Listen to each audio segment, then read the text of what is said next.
Astrofyzik vedúci Nikolasa do srdca jaskyne vie, že podľa matematických výpočtov je štruktúra vesmíru porovnateľná so štruktúrou obrovského kryštáľu.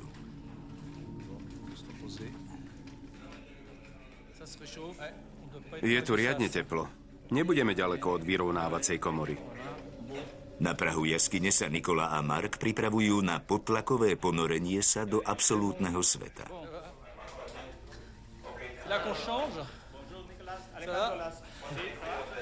C'est ici. C'est là. Gracias.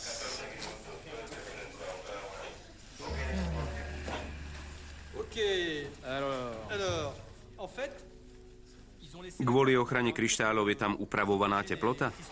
Oui, alors aujourd'hui... Údaje sú na tabuli. Dnes je tam teplota 45 stupňov a stupeň vlhkosti 78%. Vesta s ľadom je príjemná. Ako umelá klimatizácia. Obaja muži sa oblečú ako kozmonauti. Na druhej strane komory existuje iná planéta. Fascinujúca, no nebezpečná. Priemerná dĺžka pobytu nedosahuje ani pol hodiny.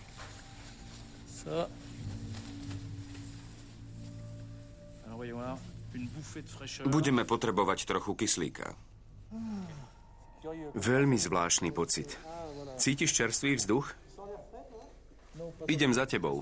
Tak ideme na to?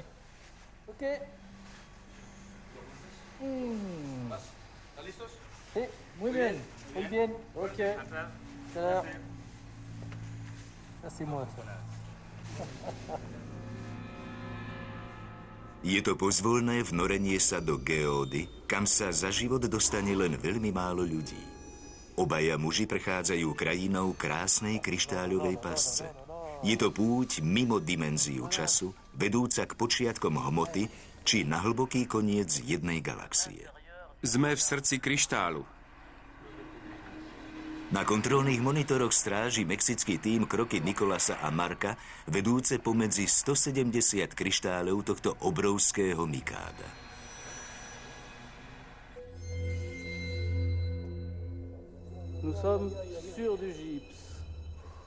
Sme uprostred geódy.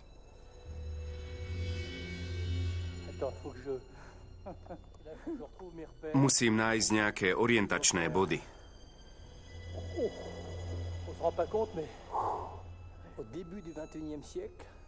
Je to zvláštny pocit, že na začiatku 21. storočia nám zhodou náhod príroda ukazuje ďalšie svoje dielo.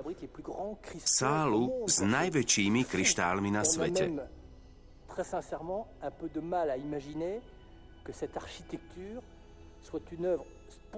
Ani sa mi nechce veriť, že táto architektúra je spontánnym dielom prírody. Je to úžasné.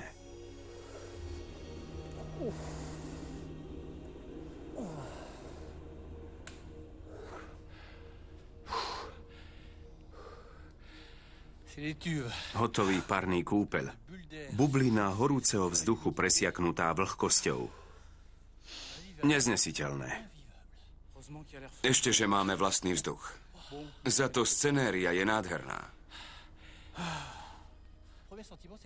Zdalo by sa, že je to svet chladu, v skutočnosti je však dusivý.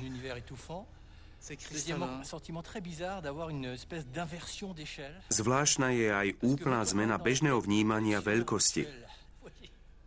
Skúsa napríklad vžiť do mysle bežných zberateľov kryštálov, ktorí hľadajú v drúzach, vznikajúcich niekedy v tokoch bazaltovej lávy. Niekedy ich vo vnútri naozaj objavia, ale sú to len celkom drobné kryštáliky. A tu sa nachádzame priamo v drúze. Len kvôli presnejšej predstave, niektoré z týchto kryštálov dosahujú dĺžku aj 12 či 15 metrov. Najväčší merie asi 15 metrov. Neviem presne, ktorý to je, ale kamkoľvek sa pozrieš, je to naozaj úchvatné. Magnifique. Magnifique.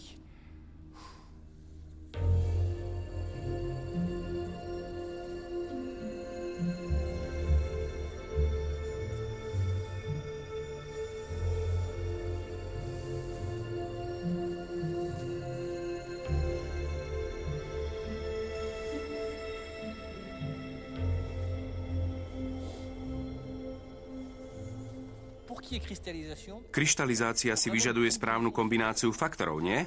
enfin, disons que selon l'état de température, Áno, za iných podmienok teploty, tlaku či slanosti by sa kryštály nevytvorili tým istým spôsobom. Na tomto mieste je napríklad zvláštne, že je tu obmedzený počet veľkých kryštáľov namiesto toho, aby boli všade len malé kryštály.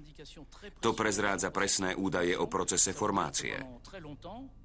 Znamená to, že po niekoľko stoviek tisíc rokov tu vládli veľmi stabilné podmienky s určitou teplotou a istou výškou slanosti. Tie však tiež neboli vždy rovnaké, pretože veľký význam mal určite aj vplyv vody. Gravitačná sila tu takmer nepôsobila.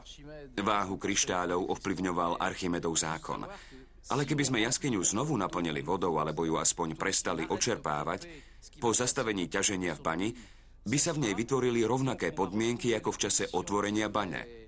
A opäť by sa začal proces kryštalizácie. Najväčší paradox však spočíva v tom, že na prvý pohľad všetko pôsobí ako veľký chaos. Ale v skutočnosti sa za ním ukrýva dokonalá organizácia a poriadok. Kryštalizácia je mimoriadne dômyselný proces. Dokonalé usporiadanie. Je to vizuálna ukážka v prírode všade prítomnej symetrie, ktorá je však zväčša prvému pohľadu ukrytá. V každej jednej molekule nášho sveta existuje symetria a symetrické sú aj zákony, ktoré ju riadia. Základom fyziky sú veľké princípy symetrie. A dokonca aj v kozmológii, ktorá je založená na relativite, je aj samotný priestor a časopriestor, teda vesmír, podriadený zákonom symetrie. S ďalšími vedcami pracuješ na hypotéze vesmírneho modelu dodekagonálneho kryštálu. Čo znamená 12-uholný kryštál. Venujeme sa vytváraniu modelu vesmíru, ktorý by mal symetrie kryštáľu. Vesmír by sa tak stal akýmsi obrovským kryštálom. Vo vnútri 12 stenu by sme boli my a samotný 12 sten by bol priestor. Keby sme z jedného uhlu vyšli, okamžite by sme sa vrátili iným. Je to ako so svetelným lúčom. Vychádza a vchádza niekoľkonásobne. Podobne ako keď máme jednu galaxiu, namiesto jednej ich vidíme toľko, koľko z nej urobí lúč svetla a jeho lom. Keď sa potom pozrieme na vesmír, ktorý nás obklopuje, môžeme vidieť desiatky, stovky či miliardy galaxií. Keby sa táto hypotéza potvrdila, nebolo by tu napríklad 100 miliárd galaxií, ale možno len milión. A všetko ostatné by boli len preludy na princípe zrkadlového efektu. Mali by sme sa vrátiť, pretože onedlho začnú v bani ťažiť a mohli by sme sa zmeniť na kus skla.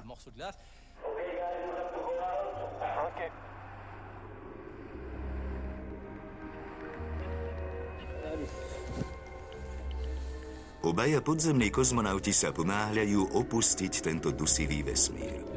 Nastal čas odolať jeho čaru. Kryštál je strhujúci, no vie byť aj vražedný.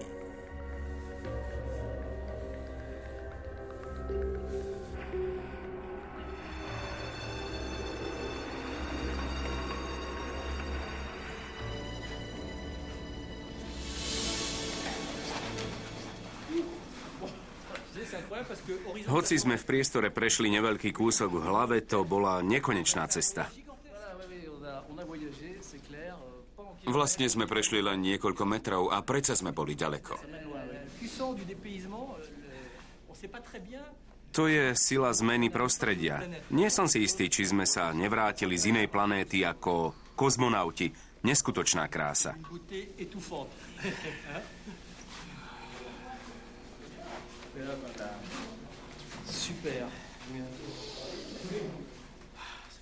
Je dobré sa znova poriadne nadýchnuť.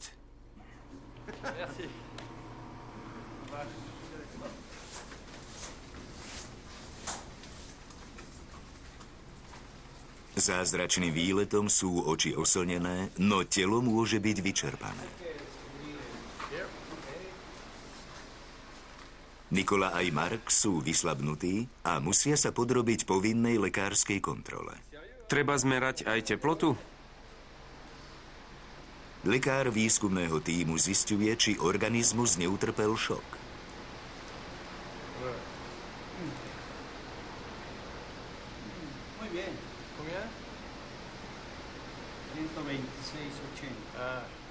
Nikolasove výsledky sú dobré. Môžem sa vrátiť do jaskyne. Mne už na dnes každopádne stačilo.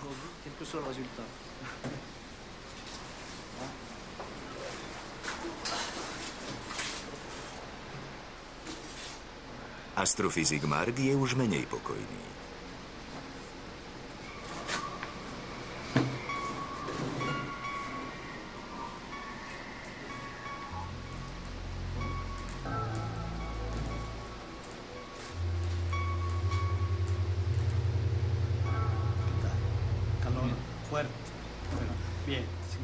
Dobre, puls srdca 111, trochu zvýšený. 111 de frecuencia cardíaca. Poco acelerado. Sí.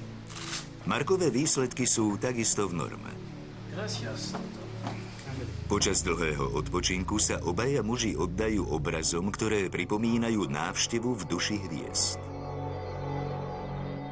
Nikola neodolal a vrátil sa do srdca Geódy. Je sám v kráľovstve ticha, vyzbrojený len špeciálnou lampou a pokúša sa komunikovať s kryštálmi starými 600 000 rokov. O kryštáloch sa hovorí, že dokážu upokojovať, vyvolávajú pocit večnosti, majú pozitívne vibrácie a terapeutické účinky. V žiari svetla kryštály ožívajú a pôsobia oveľa priehľadnejšie. Dnes veda nehovorí už len o živočíšnych a rastlinných, ale aj o minerálnych druhoch. V tomto minerálnom mikrokozme, mimo časopriestoru, nemajú miesto žiadne živočíšne ani rastlinné formy. O 300 metrov vyššie, na čerstvom vzduchu v mexickej Siere, iný a rovnako krehký svet kryštalizuje milióny živých stvorení.